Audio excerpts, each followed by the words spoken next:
All right, welcome everybody. I was not planning on doing this presentation from the RV.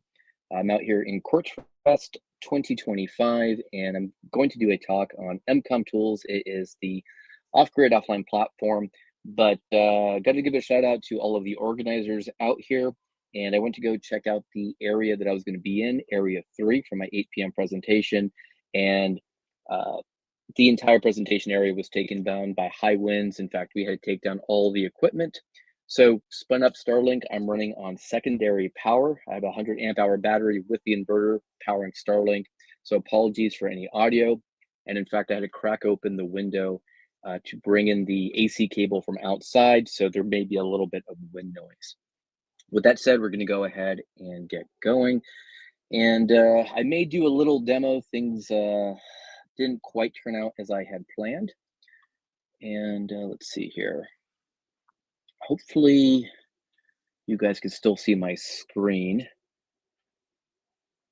Can you guys actually, sorry guys, I'm talking to people off camera here. Can someone with the volume down see if you can see my EmComm Tools slideshow? Actually, anybody in the chat, if you can help me right now, can you see a full screen presentation? Again, I'm not set up for doing something like this on the fly. Let's see here.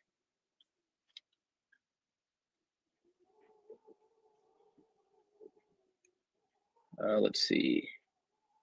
Okay, you guys can see everything. Perfect. Usually I have two screens when I'm presenting just like this. Okay, let's see. We want the slide here. All right. So EmComm Tools. This is a software platform that I've been working on and off for the last probably 4 years. It's in its third major rewrite and release. The first two were never released. So if you guys want to stick around for this, let me tell you what it is at the highest level. My marketing for this, even though it's completely free and open source, it's off-grid, offline, turnkey, easy to use, and a field expedient communications platform.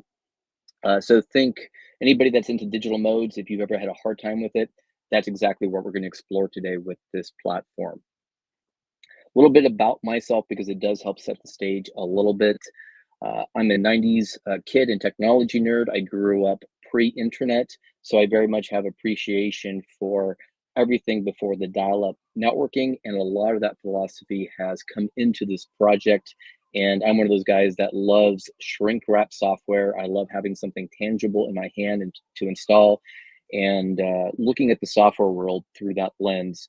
So everything in this talk has absolutely zero tie to the internet once it's installed. Also a backcountry adventurer. Most of the operating that I do is probably 95% in the backcountry. So I'm either trail running, hiking, backpacking, or these days taking the fat tire bike out in the Tonto National Forest. So my gear reflects the backcountry style of operation. Also, a little bit of a practical prepper. This YouTube channel, which I'll talk about a little bit, started right at the beginning of COVID. And I was just talking about practical preps while everybody was hoarding toilet paper. And I look at things like communication through a very practical, real world lens. Got into amateur radio for emergency communication. I was licensed in 2017, did not make any contacts, and I put that away. And then when I moved to this off-grid property at the beginning of COVID, that's when I made my first contact. So I have only been on the air now for less than 5 years. May of this year, May 5th, will be 5 years on the air. So please keep that in mind. I still have a lot to learn. But I am a consummate optimizer. I really enjoy solving a problem, getting it to work, and then tweaking and refining. So there'll be a little bit of the story, not a whole lot of death by PowerPoint. And guys, if you joined in a little bit late, I can't see the comments. Unfortunately, I only have one screen today because I was not planning on doing this. If there's time at the end, I may go ahead and answer a few comments. Actually, you know what? I've got a couple of buddies here that are with me that were impacted. If either of you guys finds a good comment and a good stopping point, feel free to stop me and let me know. Sounds good, guys? All right, right on. Let's see. And then I have a little channel called The Tech Prepper. Again, not the expert. I decided to share with everybody everything that I've learned and I've learned a lot of struggles, and a lot of that goes into this platform. And I very much consider myself to be an outsider. So if you're interested in what it's like to start with your first contact on a uh, not very well looked upon radio like the Beat or UV Pro, or sorry, Baofeng UV5R. That's what I started with 5 years ago, and there's been a progression in my gear since then. So that's me, and hopefully that helps frame why I built this platform the way that I did. And I'm also a technology consultant by day. I've been doing it now for about 20 years. So a few years ago, I decided to get into digital modes, started with APRS, and then I wanted to get into WinLink, and specifically WinLink after I passed my general and got into HF, and I started the series you see on the screen here. Um, so I did wired digital modes so hard, and I have a technology background and a Linux background, and I found that all the little things you have to do. This would have been the point in the live presentation where I would ask people to raise their hands if they had ever seen or had issues with the COM port shifting on them, trying to figure out the audio levels on their signal link, any of this. Guys, am I on camera or am I just on the presentation here? You see me and the presentation? Yeah. Oh, cool. All right. Oh, so someone just asked what the StarLink drain is. I've been a StarLink RV user since the beginning. In fact, I was on an 18-month waiting list, and we used it at the house since we don't get internet there. So right now, going through the inverter, it draws 5 amps, so it's enough to get me through the night. And the solar panels that I have are enough to do about 11 amps, and I've got a nice little setup. So if you're in Quartzsite, come out and see me, and I can show you the rig and the setup. Great question. So yeah, if it wasn't for Starlink, this would not have happened. So a little bit of history, and it's important because again, I'm that consummate optimizer. This was my first field day in 2020. It was summer field day, 114 degrees Fahrenheit. I trekked out 3 miles with my grandson, and I had a aluminum truckology table, folding table, my Yaesu FT818, the signal link strapped to the top of it. It was going into a DC distribution block, plugged into a Raspberry Pi 3B Plus, running WSJTX, running off of BioWino. So cooking in the desert. I was a technician at this time. I made my first contact with a vertical on 10 meters, packed up, and went home. And that was it for the first field day. But what I want to show you is the complexity of the setup. So I had all of these things in dry bags. About a year later, I decided to explore WinLink, and I really had a challenge. I'm going to go on record. It took me 3 months to make my first RDOP WinLink session, and I was a technology guy. So starting with the Yaesu FT891, had close to, I think, about a dozen settings that had to be set. The Signal Link USB cable had a special module or jumper cables that had to be set to work with the Yaesu. There's a handful of knobs and dials on there, and those all had to be dialed in perfectly. You had to get the audio levels correct on either Windows or Linux. Then you had to configure the software for sound, cat control, and then you had to have enough experience with HF to figure out how to get into a remote session or station. And I had lots of issues. I was very excited after finally getting there. But again, you can kind of see how the equipment is laid out everywhere. Lots of cables, lots of wires, and again, lots of configuration at multiple levels. So I felt like this could be potentially keeping people out of the hobby. So a little bit later that year, a company based out of Tennessee, Armorlock, said, "Hey, I think I could help you change the way that you operate rather than operating on a table and pulling all of this out." He designed these pack frames that are made out of 5055 aluminum, and he sent me a pair for my 891 and here the 818. And it allows you to have various attachment points throughout. So I saw this and said, this is a great step forward into simplifying and keeping things simple. So a little bit after that, you can kind of see there on the left with the Buddy Pull Power Mini. I have integrated power, dressed the cables, and off to the left, I have the DigiRig Mobile, which came out, and that replaced for me the SignalLink USB. And the beauty about the DigiRig Mobile is that you have a single USB cable interface out of that into your computer. And really all that you need to have is a set of cables that will work with your radio and the DigiRig. The other thing that changed for me that year, because I was previously using a Raspberry Pi that it's sitting right there in the little black box and in the translucent case in the back, discovered the Panasonic CF20, and it was a convertible tablet and notebook that was fairly rugged. I think it's IP55 rated. And what I liked about it was that it was touch and I had the screen and everything built in. So these two together now we're getting a lot closer to an easier operating experience, especially when operating in austere environments. So that ultimately led to me designing my first Manpack bag. So I dropped in the pack frames with all the gear. In the front, I have a 6x6 admin pouch that I also found on the market. Dropped anywhere from a 4.5 hour lithium iron phosphate battery up to a 6 ampere hour battery. And quite literally, all I had to do was flip the top up, drop the feed line, connect the USB cable. But at this point, I still had to manually configure a lot of things on the computer, and my operating system of choice was Linux at this time. So ultimately, this led into me creating a very limited run about a year and a half ago of what I call the TTP Manpack. And I went and redesigned this thing from the ground up, right down with cable pass-throughs. And in fact, this is what I'm still running today.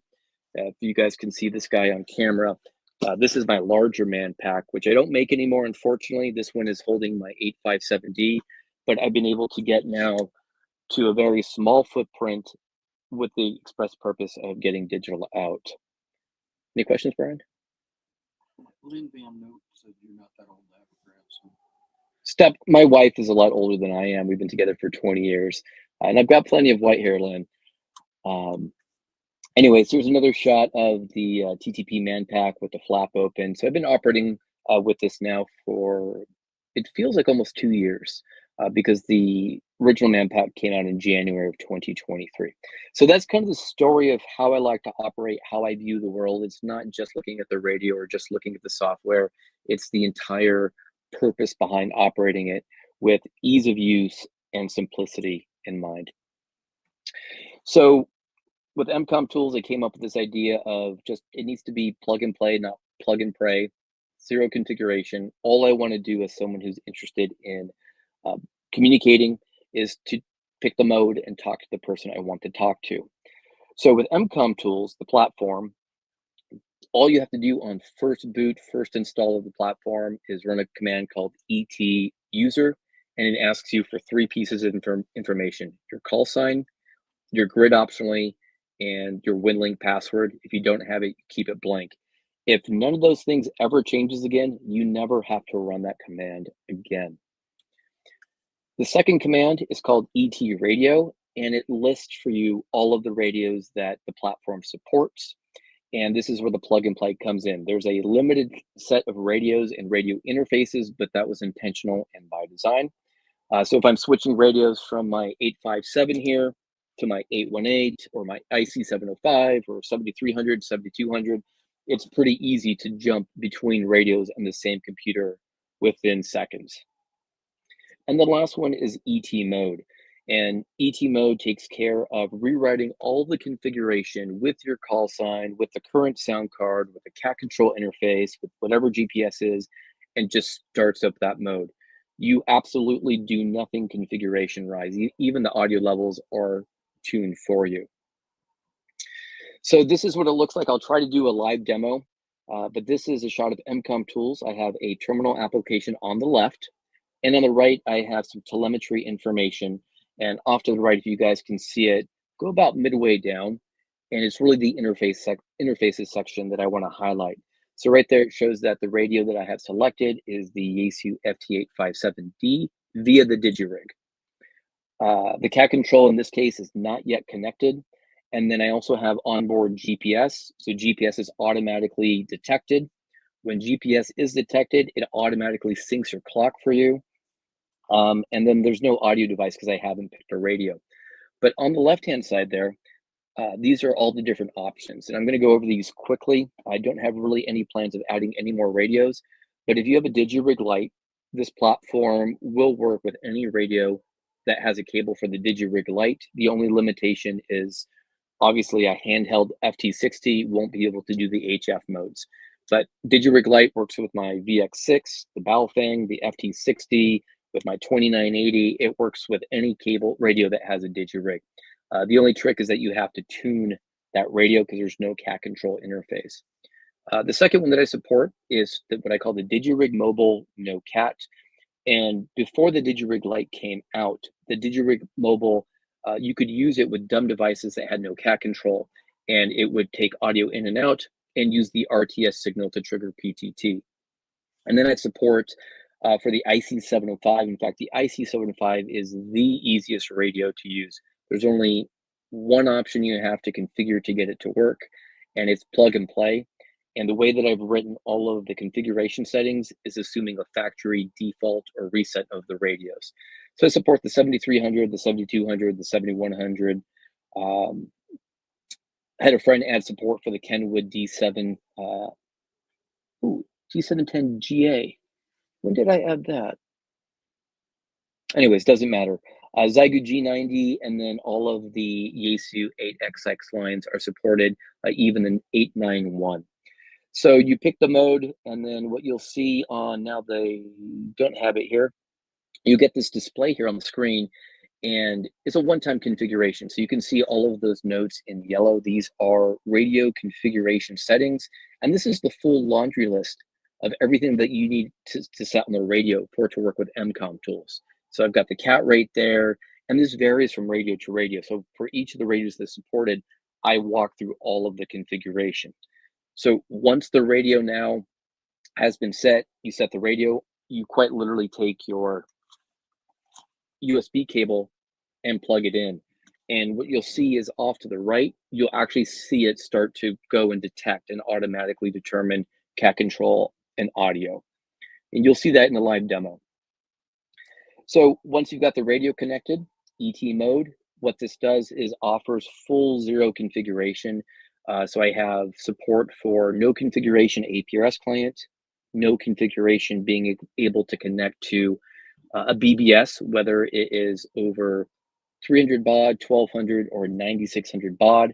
I've got two clients. One is called Paracon, and the other one's called Qt Term TCP. Full support for an APRS Digipeater if you want to run this as a service.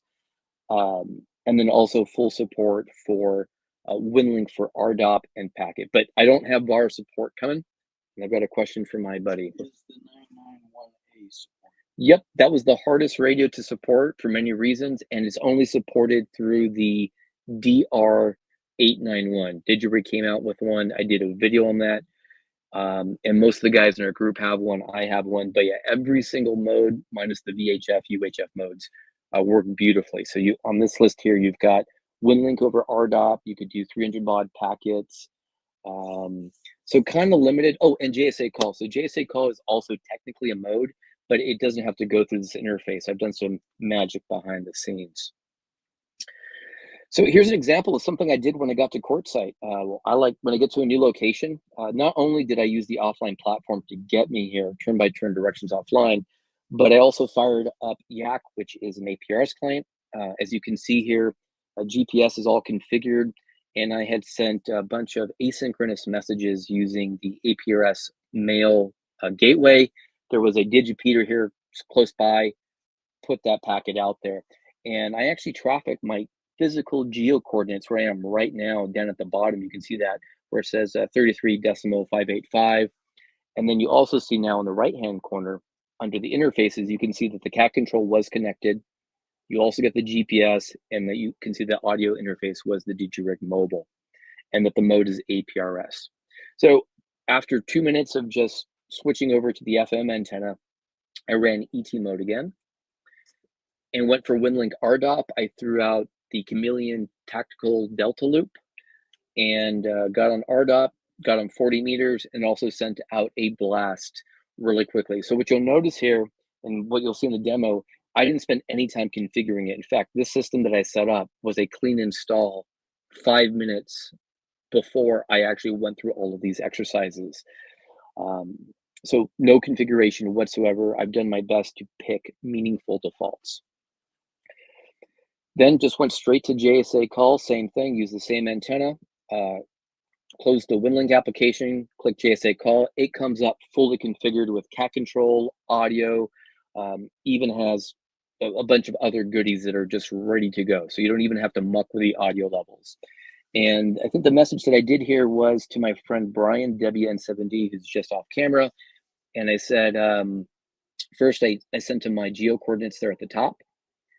I got an acknowledgement back from his station, and then I asked him to relay my coordinates to my group over our group text. So I used zero internet, zero cell phone, had no configuration right out of the gate. Uh, I don't plan on supporting WSJTX because in my mind, it's not a meaningful EmComm mode. Everything that I'm doing here is about communicating with other people. That's why APRS, that's why Packet for the BBS, WinLink, and JSA call. I've got a few other things that I'm planning on bringing in later uh, where they have a valuable bidirectional communication or asynchronous communication angle. So here's the philosophy. There's only one thing you guys get out of this. Please don't ask, will it run on Windows? Will it run on this? It is a full operating system that is based on Linux, but I've made it very easy to use. And the philosophy is this is an appliance. It's not really designed to be messed with. It's designed just to get your machine, log in, plug in your radio, connect your antenna, do the mode, and break it down. And these are the rules that I lived by. I took 7 weeks unpaid sabbatical at the end of last year to do a full rewrite and do the base platform. This project's not done yet. And these were my rules to live by. Number one, anytime you do anything, kill everything. Bring the system back to its very basic, where all the processes are just shut down. And I don't even tell the user this is happening. And I kill everything.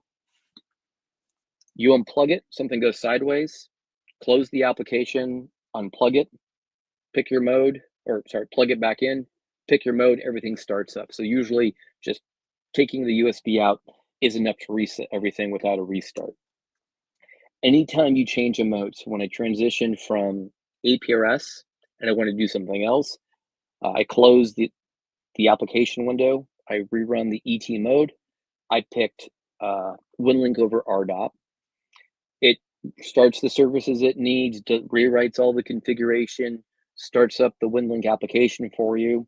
When you're done with that, close that, and then click on JSA call, and it also tries to kill everything when that process is starting up. The other rule that I live by is rewrite the config every time. I've got this concept behind the scenes of templates with meaningful defaults. The power users can try to change them. I recommend that they don't. But anytime you change your call sign and then you switch a mode, it will automatically rewrite that call sign in all the places that that mode needs it. You plug in a GPS unit that wasn't there before. If the application supports GPS, it's automatically configured. So it's some people say it's a heavy-handed system because I kill everything before starting else something new, and I rewrite lots of configuration, but it's by design. I only start a process if and only if, one, it has been configured. So a good example is you boot into EmComm Tools for the first time, you try to write JSA call, and JSA call says, nope, I am not starting. You haven't given me your call sign, run ET user. And it goes through a bunch of these checks. So let's say you type in ET user, you hit JSA call, it's like, you have not picked a radio yet. Run ET radio. You run ET radio. And then you try to do it again. It's like, nope, nothing is plugged in. Plug it in. So it's a very simple play school model that I've tried to build here. So yeah, I check to see if it's plugged in, and then make sure everything is detected. And then where possible, I try to, I make fun of this, but I say that I'm a big nerd, but I always call the terminal the nerd window. I try to not talk nerd speak. I just try to talk like I'm talking to my wife. Plug it back in. I don't give her serial ports and things that she doesn't understand. So that's part of the philosophy. Okay, Any questions before I talk about the magic of plug and play, Brian? No? Oh, okay. No questions. All right, so the nerd details, how does this all work behind the scenes? Well, number one, it's built on a very specific version or distribution of Linux called Ubuntu, and a very specific version which is now end of life, 22.10. And the reason for this is simple. I want uh, the repositories that provide all the packages for Ubuntu 22.10 are no longer being updated. And everything that I need to communicate effectively for EmComm, they all work beautifully there. In fact, every version of Windows or Linux always introduce new issues. So what I did is I decided to fix lots of little operating system details. Uh, I went and changed things like power settings for the field. So if you're in the field with this, it will never hibernate on you. It will never try to turn anything off on you. And that's only possible if I am targeting one specific operating system and one specific version. So that's why Ubuntu 22.10 was chosen for the base. And all the reference hardware that I use all works pretty well on that version. For plug and play, I use something called the Linux Device Subsystem, or UDEV. And the approach I took was I did not want to worry about serial port.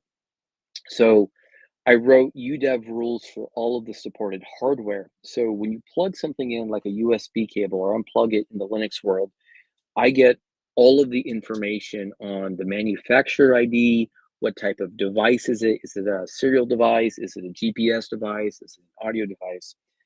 And I take all that and I map everything to 3 devices.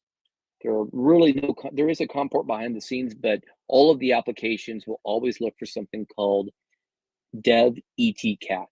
It never tries to look for dev slash USB 01 or 02. It doesn't try to look for dev ACM. So if you ever couldn't figure out which COM port you're at, this platform automatically always, if you have cat control, it's always addressable by etcat, period. And every application uses that. So it's a standard interface. ET audio, same thing. All of the applications that have audio in and out, they all have a way of flagging the audio device as ET audio, and it figures out which card and which device and automatically rewrites that in JSA call, in Direwolf, in every single application. And then the last one is ET GPS. This detects a large or a number of devices that I have on the community.emcomm Tools site, and any application that supports GPS will refer to it by ET-GPS. It doesn't use a serial identifier that you would normally find. Then I use something called systemd, which allows me to have lots of different services for starting all of the things that behind the scenes. So all of the modems. So Direwolf is used for all the packet work. RDOF is used for the Winlink sessions. And there's a bunch of little services that the user never sees about, but they're all implemented as user level systemd. So you never need to run any commands in EmComm Tools as root. There's not one command you ever run. And I think that's a big change from a lot of what I've seen out there on the market. And then the other hard rule is I use hamlib rig control for everything. So when I tell the radio that, hey, you're about to accept an 857, and the UDEV subsystem detects that I have a device, it maps it as etcat, it knows it's an 857. There's a configuration file that starts up via systemd, the rig control daemon, with how to key that radio and which rig control ID it is, and all of the applications will communicate with rig control completely, what we call headlessly, without any kind of interface. And hamlib rig control is even used for the Vox devices like the DigiRig Lite behind the scenes. I had to do some work with some dummy interfaces.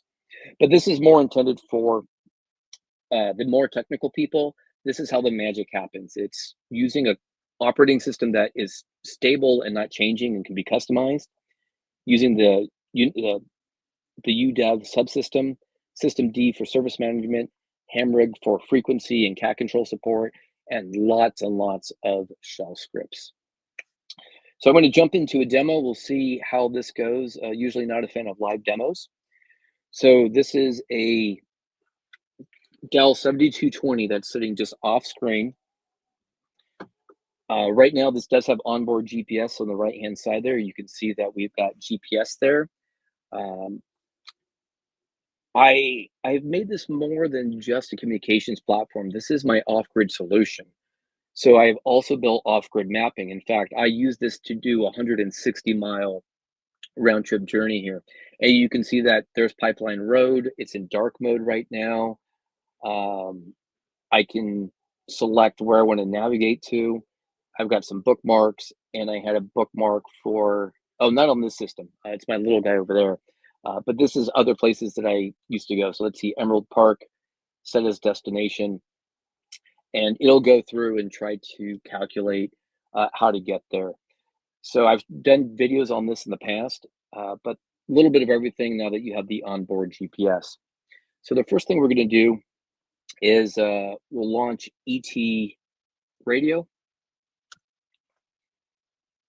and we get our list here. And the radio that I want to connect, let's say it was the 705, because I want to show you how simple the 705 is, even though I didn't bring the radio with me. You'll get a little right up here, and it'll tell you the radio configuration notes. And quite literally for the 705, you just go to menu, set, connectors, USB B function, GPS out on. That is the only setting you have to set. And then at that point, you would take the USB cable. I don't support wireless, and everything gets detected: audio, cat control, and GPS. I've used my 705 to do a 1,600-mile road trip with this platform, and it worked pretty well. But right now, I do have one radio connected, and it is the, so let's say that I'm done with the 705. I unplug it. So we'll pick the 857, which is right here. And you can see there's quite a longer list that you have to set here. But these have already been set on the radio. It's kind of a one-time global thing.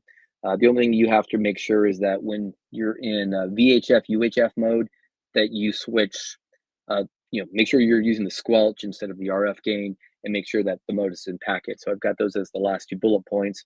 And then when you switch to HF on the radio, you want to make sure that you're in digi mode and that you have RF gain.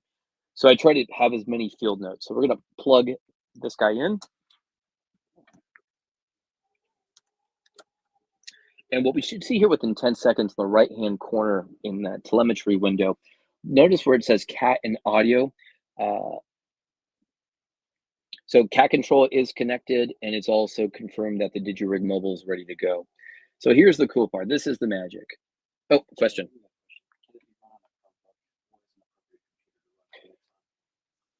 So I wouldn't run this on the Chromebook. So there's a site that I'll share at the end, community.emcommtools.com.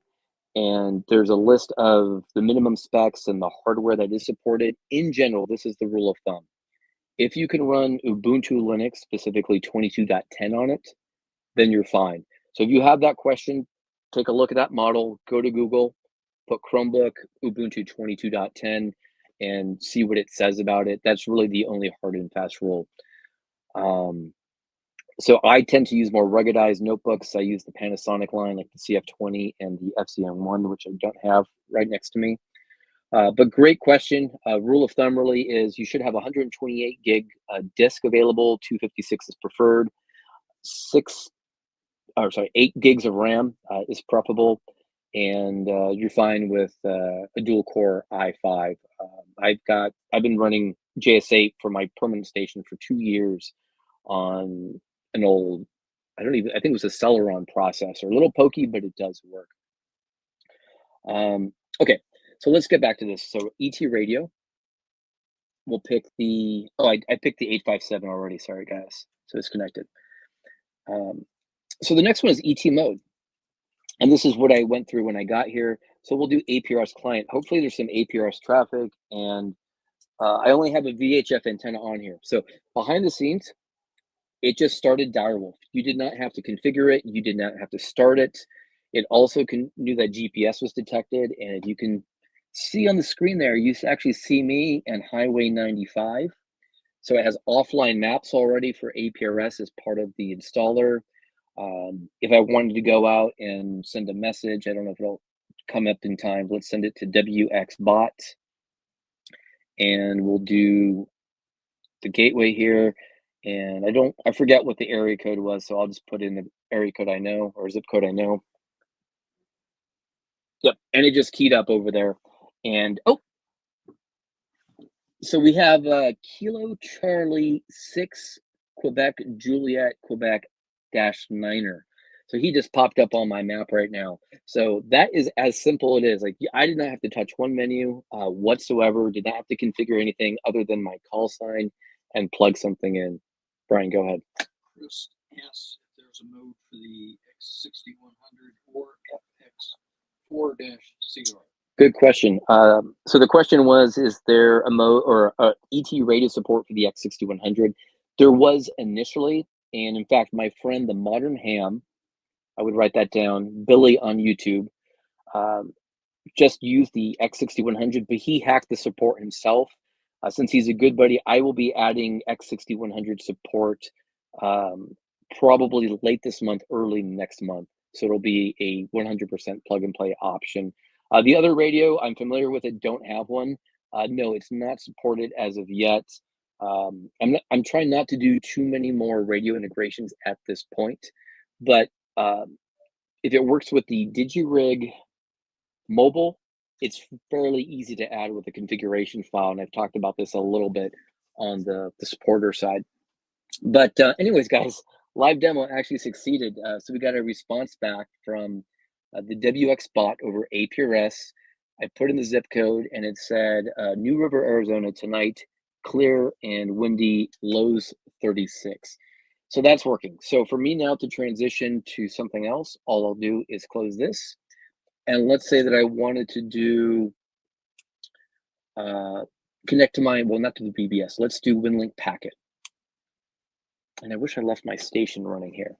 So again, right now it killed everything behind the scenes, starting up Direwolf with the packet mode. Oh, this machine over here. And I've got all of WinLink ready to go. So if I were to go ahead now and connect, I was on RDOP earlier, we'll go to AX25. We'll show the RMS list. I'm on 1457. My radio just jumped frequencies right now. If I were to click connect here, it would now be doing my WinLink session. If I had the HF antenna, which actually fell down, I could go ahead and do something a little bit different. So you would, EmComm Tools right now doesn't try to change how the amateur radio applications like Yak for APS work, PAT for WinLink work. I'm actually going to be writing new applications this year. That's where I'm going to spend my time, is building next generation applications on top of this.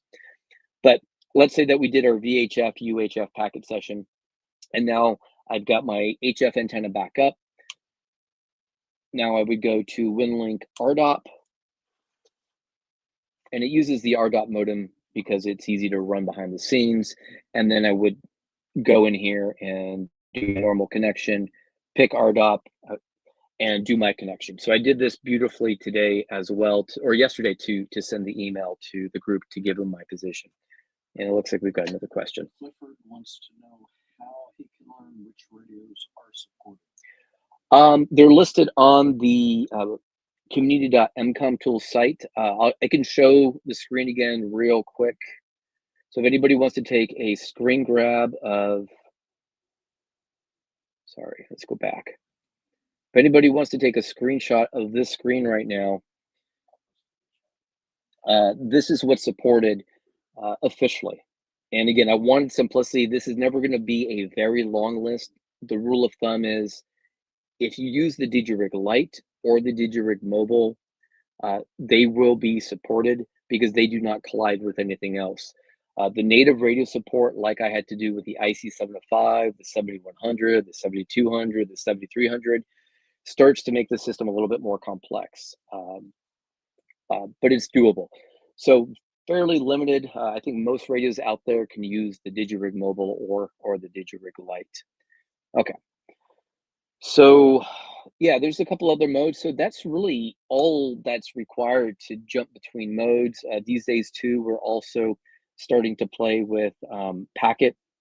So, for example, let's go ahead and look at Paracon. So I'm running now a BBS. So for anybody in Arizona, I have a 300 baud link on figures 7.10270 on upper sideband, 300 baud. So it'll also ask you which speed you want.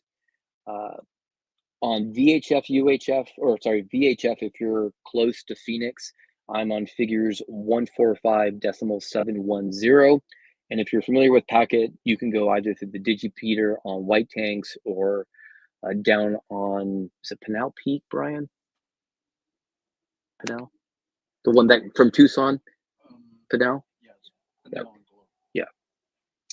Yeah. So at any rate, so let's say that I took down the BBS here, but again, we're starting Direwolf now. It automatically knows all of your information. So when I go to, oh, sorry, I killed that. I'm on the wrong computer. Okay. I was on my presentation computer, ET mode. And you'll notice there, I screwed up. All I hit was Control C. And the beauty of this architecture is I just restart it. Everything gets killed. And then it launches the terminal application. And then I could go and connect to my BBS. I didn't have to fill in my call sign. I didn't have to pick the audio. Everything just gets configured. In fact, as something fun, so you notice here it says KT7RUN. And then down in the right-hand corner in that telemetry window, it says KT7RUN. I'm going to run ET user. This is the first thing you do when you start EmComm Tools for the very first time. It's a global configuration. And I'm going to put my buddy's call sign there, WN7D, hit enter. We'll put the grid square. I'm not going to change my WinLink password. And I will just say yes to this. So you can switch operators very easily. And in the right-hand corner, within 10 seconds, the call sign is going to change from saying KT7RUN to WN7D. So it just happened down there. Again, now I can go to ET mode. We can go back into, oh, you know what? Let's do JSA call. That might be more fun. Wrong window. So again, JSA call, I've done some real magic behind the scenes through some indirection. You click on this, you're going to see WN7D. That's not my call sign. So right now it is taking a copy of the configuration, changing out the audio device that's currently plugged in, changing the cat control, and also putting his call sign. So now you see right there at the top in black in the center, WN7D. Everything is ready to go. This shows my frequency. And I'll even show you some other things. Oh, you can tune up. I mean, I can go ahead and key up right here and the transmitter is ready to go. Not one configuration needs to be happen. And for those of you that are curious, if I go to File Settings, I set everything for EmComm mode. We take a look at the audio. You notice that it refers to everything as ET audio. So it doesn't matter what I plug it in, what the manufacturer says it is. If I know about it, it becomes ET audio. The radio, it automatically is set for cat control and it's set there to talk to the network server. So rig control is running behind the scenes here. So if you're fairly new ham, I know it's Linux, but the only way for me to customize every aspect and control everything was to turn it into an appliance. And that's really what this is here. What else in the demo? And then just for fun, some of the other things I've added recently, since this is an off-grid, offline, I added something in the new release called Kiwix, and this is an offline Wikipedia browser.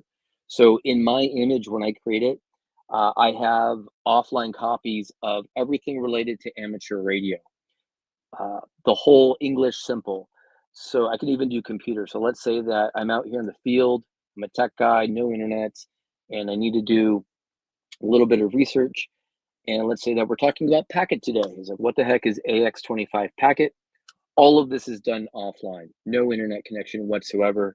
I've got offline copies of gardening, of medicine, of you name it. It's all out there.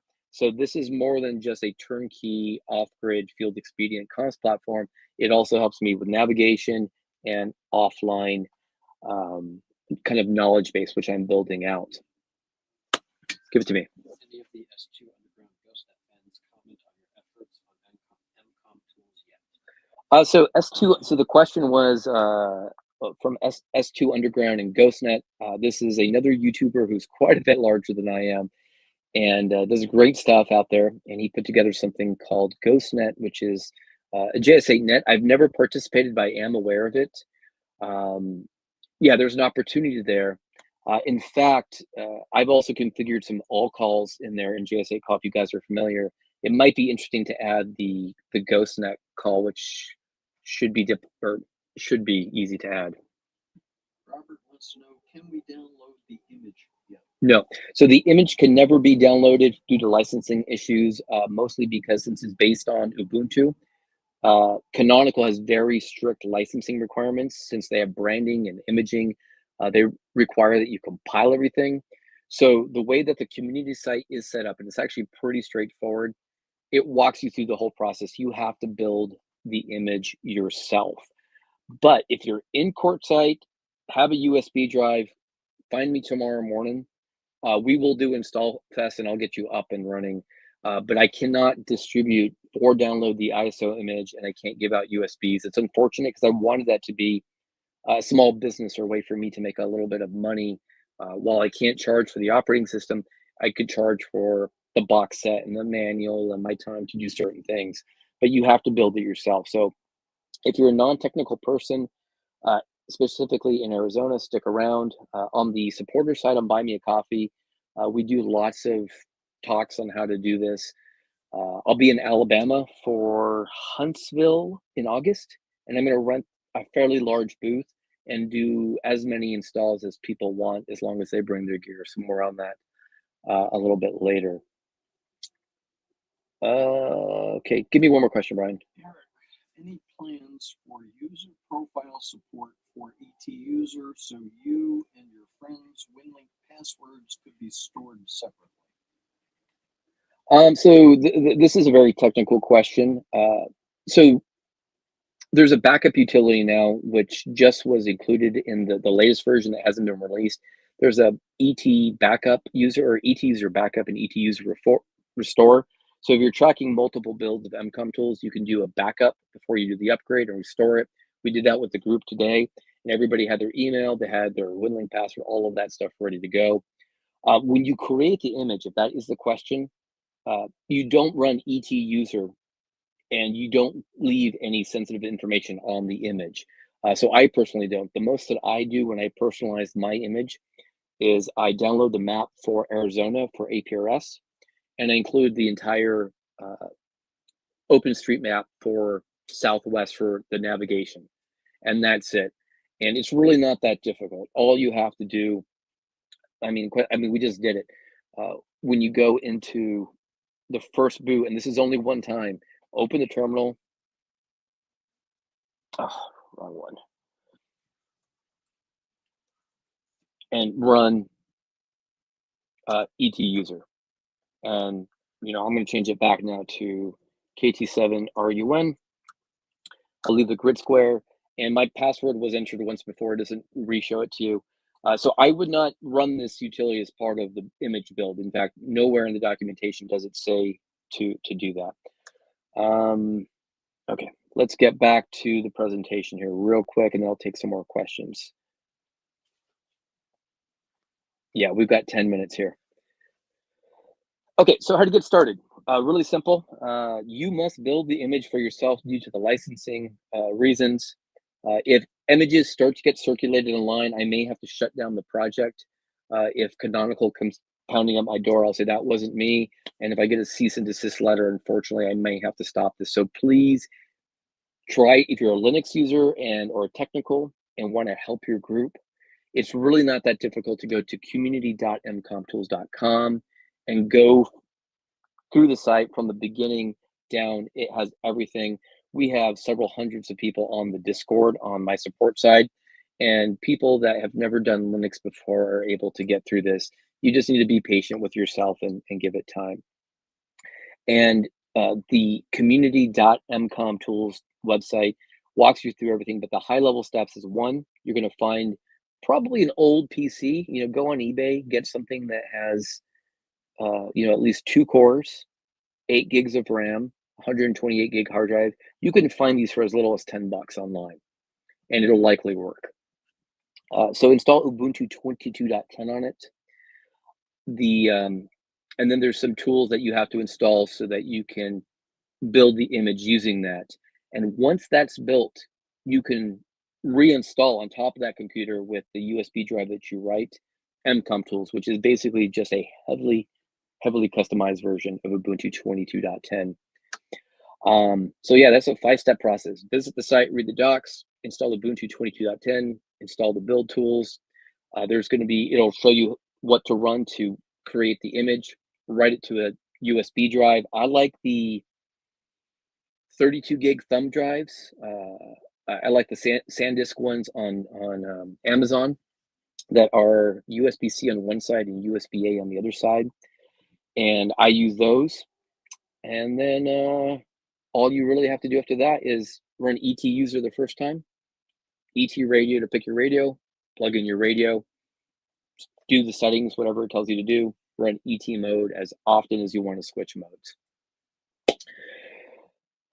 So today, anyways, we started with the jumble of cables on the bench with the Raspberry Pi. This is the station I quite literally am running in the RV. I took this picture today. I've got my Manpack radio. There's one USB cable going into one of 2 machines.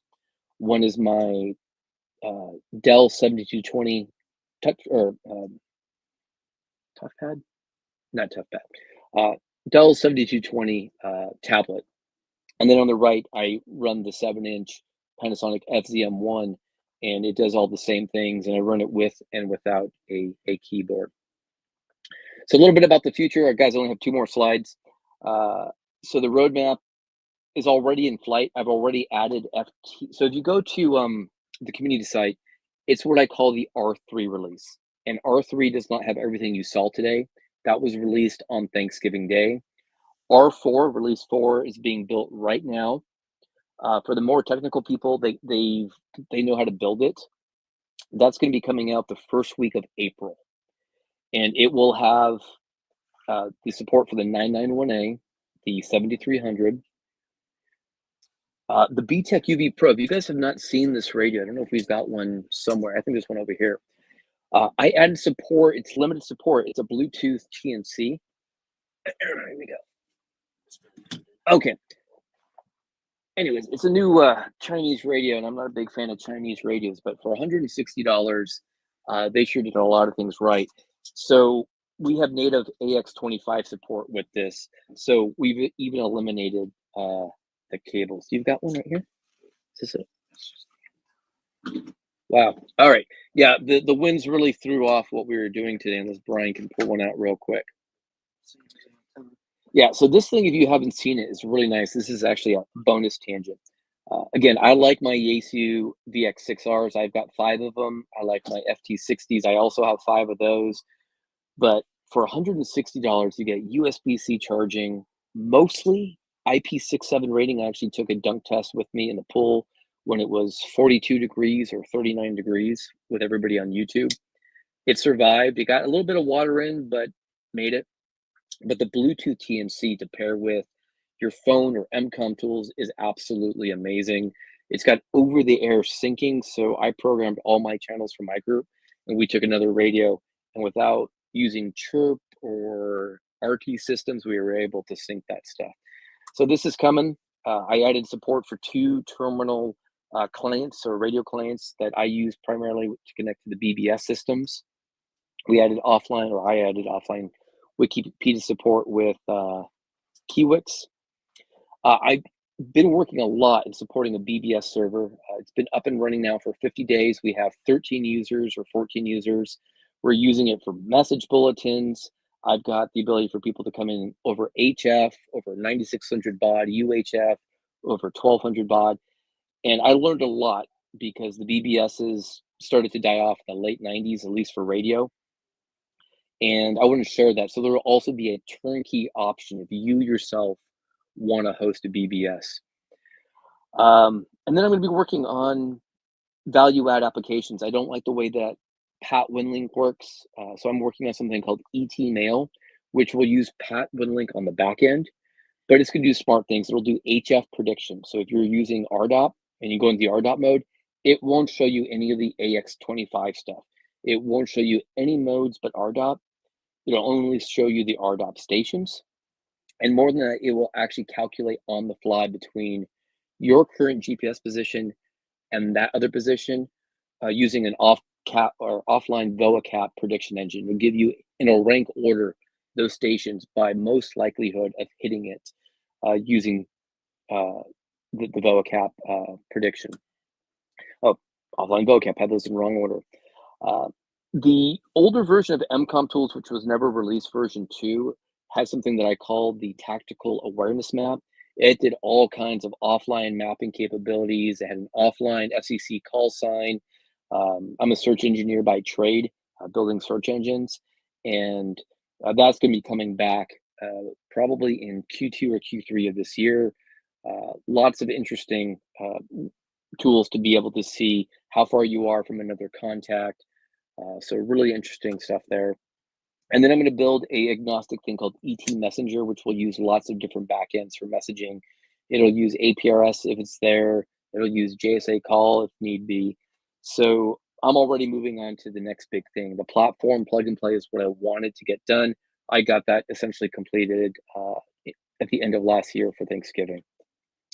So I want to thank everybody who still hunkered down in their RVs and made it out here. I wanted to do this in presentation or in person for everybody, but I guess now the broader YouTube community gets to see this on the fly presentation. So apologies if I was stumbling for my words. I was not planning on doing it like this, but also a big shout out to all of the guys that have been developing great amateur radio software.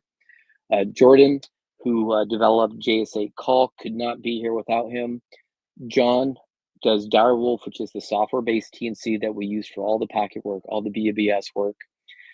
Pat by Martin, Pat Winlink, Andrew, who does Yak for APRS, John, who does a great job, John Heisman with BPQ, and none of this would be possible without Linux. I could not automate and customize all this.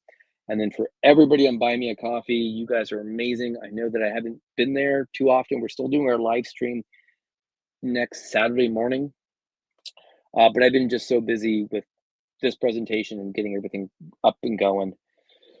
And we have a talk. This is the inside. What's going on? So send me the questions, guys. Steve Michael wants to know if ET map is going to include topo maps. So Steve, we're going probably too technical on this. You're way ahead of probably everybody here.